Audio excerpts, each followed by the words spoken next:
স্থানীয় সময় শনিবার ইসরায়েলি বিমান হামলায় কেঁপে ওঠে গাজার মধ্যাঞ্চলীয় নুসেইরাত শরণার্থী শিবির। দুটি ক্ষেপণাস্ত্রের আঘাতের ফলে মুহূর্তেই আগুন ধরে যায় আবাসিক ভবনটিতে। আতঙ্কে দিকবিদিক ছোটাছুটি শুরু করেন বাসিন্দারা।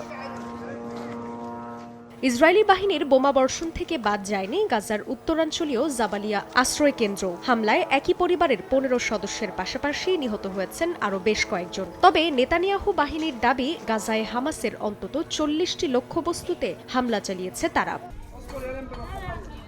গাজা উপত্যকায় ইসরায়েলিদের চলমান বর্বরতার অবসান কবে হবে, এমন প্রশ্নের যেন কোনো উত্তর নেই। সবশেষ দোহায় যুক্তরাষ্ট্র, মিশর ও কাতারের উদ্যোগে যুদ্ধবিরতির আলোচনা আলোর মুখ দেখেনি। যদিও যুক্তরাষ্ট্রের প্রেসিডেন্ট জো বাইডেন বলেছেন, অন্য যে কোনো সময়ের চেয়ে চুক্তিটি বাস্তবায়নের খুব কাছাকাছি পর্যায়ে আছে। আগামী সপ্তাহে কায়রোতে মধ্যস্থতাকারী দেশগুলো এ বিষয়ে আবারও আলোচনায় বসবে বলে জানিয়েছে আন্তর্জাতিক গণমাধ্যমগুলো।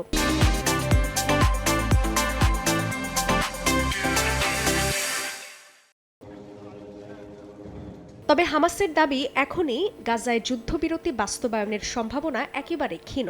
সংগঠনটির কর্মকর্তা বলছেন, গাজায় বর্বরোচিত গণহত্যার দায় ধামাচাপা দিয়ে তেল আবিবকে রক্ষা করতে চাইছে মার্কিন প্রশাসন ও পশ্চিমারা।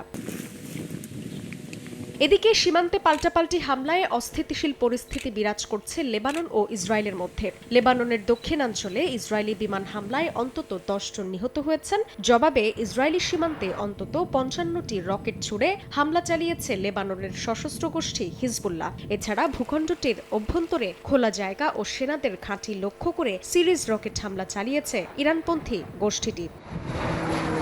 জান্নাতুল সাদিয়া, সময় সংবাদ।